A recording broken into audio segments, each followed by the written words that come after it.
আমি আপনাদের বন্ধু মিতালি। আমার কুকিং ল্যাবে আপনাদের স্বাগত। একটা নতুন খাবারের সঙ্গে পরিচয় করাবো। বন্ধুরা, আমি মিতালি, আমার কুকিং ল্যাবে আপনাদের স্বাগত। আজকে একটা নতুন রান্নার রেসিপি নিয়ে এসেছি আপনাদের সাথে। আমি ওটা দেখিয়ে দেব। আর এখন তো গরম, তরমুজ তো সবার বাড়িতেই আসছে, কিন্তু আপনারা তরমুজের খোসাগুলো ফেলে দেবেন না।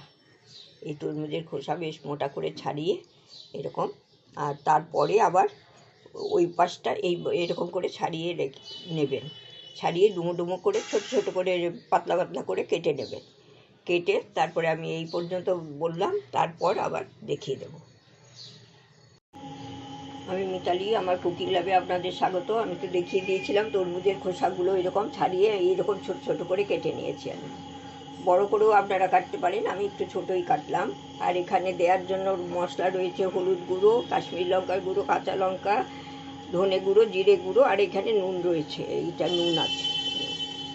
আর এখানে আমি 3টে চিংড়ি মাছ, 4টে চিংড়ি মাছ এইখানে ব্লেন্ড করে নিয়েছি। আর এখানে আমি নুন দিয়েছি, হলুদ দিয়েছি, একটু লঙ্কা গুঁড়ো দিয়ে মেখে রেখেছি। এরপরে আবার আমি আর 2টো চিংড়ি মাছ এইখানে কুচো কুচো করে নিয়ে নেব।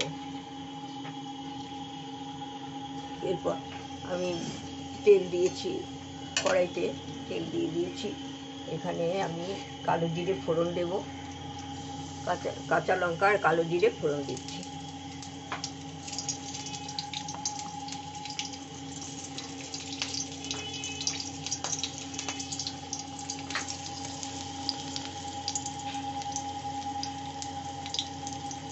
আর এখানে এখন এই যে তরমুজের খোসাটা কেটে রয়েছে, ওটা দিয়ে দিলাম।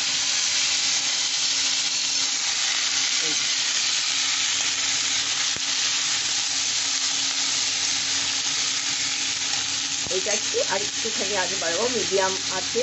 এইটা ভালো একটু কষে নিতে হবে, একটু খানিকক্ষণ কষে তারপর আমি মশলা দিয়ে আবার করছি।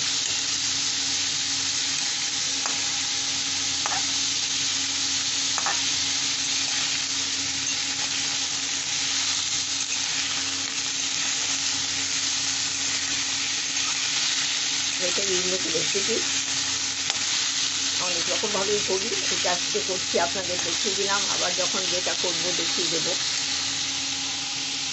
শেয়ার করবো আর কি। বেশি দেখানোর কিছু নেই, আপনারাও নিজেরাই করেন, আমি শেয়ার করবো তখন। একটু ঢাকা দিয়ে আমি এটা তাহলে একটু নরম হয়ে গেছে। এটা অফ হয়ে গিয়েছিল, আমি মশলাটা দিয়ে দিয়েছি, এখন দিয়ে নাড়ছি। তাকিয়ে দেখি অফ হয়ে আছে ক্যামেরাটা।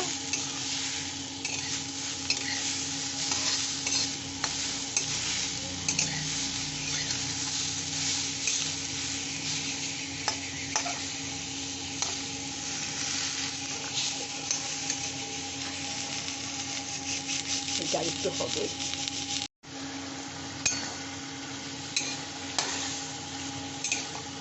এটা এবার আমি কম আছে, এটা ঢাকা দিয়ে সিদ্ধ হবে, তারপরে ফিরে আসছি।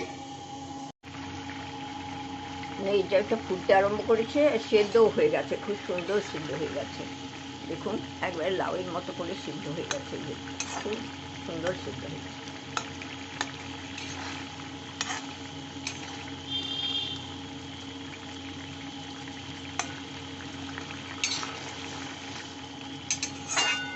এইবার আমি যে এগুলো করে রেখেছি, এটা মেখে রেখেছি, এই যে চিংড়ি মাছ, এইখানে আমি আবার 3টে চিংড়ি এইরকম ছোট ছোট টুকরো করে এর সাথে মিশিয়ে নিয়েছি। দেখলাম বেটে খুব কম হয়ে গেছে, সেই জন্য। আর এইটা একটু এটা কমিয়ে দিচ্ছি আঁচটা। আর এইটা হচ্ছে তরমুজের খোসা দিয়ে চিংড়ি মাছের জল বড়া, এই ছোট্ট ছোট্ট করে এইটা আমি দিয়ে দিচ্ছি এর মধ্যে। ছোট ছোট করেই দিচ্ছি। এটা খেতে খুব ভালো লাগে, আপনারা একবার করে দেখবেন।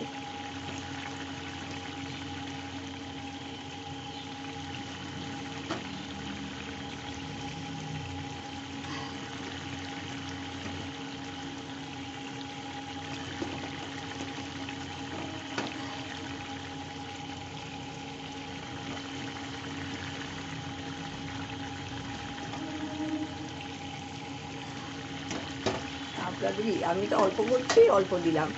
আপনারা বেশি করলে বেশি করে মাছ দেবেন, বেশি করে মশলা টসলা সবই বেশি দিতে হবে। তখন জল বড়াগুলো এই যে ফুটছে, একটু একদিকটা হয়ে গেলে আমি তখন ইয়ে করে দেবো। হাতটা ধুয়ে ফিরে আসছি। বন্ধুরা এই যে দেখুন জমে গেছে, এই যে জমে গেছে, সাদা হয়ে গেছে। এইবার এটা উল্টে পাল্টে দিয়ে দিচ্ছি। আর খুব একটা রসস্ত করবো না, এটা মাখা মাখা হবে।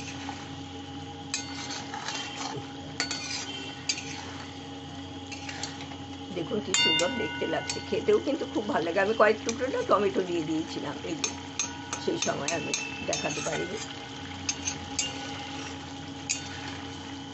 এইটা একটু ঢাকা দিয়ে হতে দিতে হবে। ঢাকা দিয়ে রাখছি, ফিরে আসছি। এটা ঘি দিলাম আর গরম মশলা দিলাম। আমার ক্যামেরাটা খুব গন্ডগোল করছে, মাঝে মাঝেই অফ হয়ে যাচ্ছে নিজে থেকেই। সেই জন্য আপনাদের এই যে ঘি গরম মশলা দেওয়াটা দেখাতে পারলাম না। আর এই রকমই থাকবে, একটু মাখা মাখা। এটা আমি এবার গ্যাসটা বন্ধ করে স্ট্যান্ডিং টাইমে রেখে দিচ্ছি। তারপরে বন্ধুরা আমার তো এটা হয়ে গেছে, ফেলে দেওয়া তরমুজের খোসা দিয়ে চিংড়ি মাছের জল বড়া। এটা করে দেখবেন। একটাও তো বাড়ি ভরে গেছে গন্ধে, আমি গন্ধটা আপনাদের দিতে পারছি না, সেই জন্য খুব খারাপ লাগছে। সম্পূর্ণ ভিডিওটা দেখবেন। আর সম্পূর্ণ ভিডিওটা দেখার জন্য আপনাদের অসংখ্য ধন্যবাদ। এই আইটেমটা দিয়ে মনে হবে যে সবটা ভাতই খেয়ে নিই, এত সুন্দর লাগে। আমার অনুরোধ থাকলো আপনারা একদিন করে দেখবেন অতি অবশ্যই। আশা করি ভালো লাগবে, কমেন্ট করে জানাবেন। ধন্যবাদ।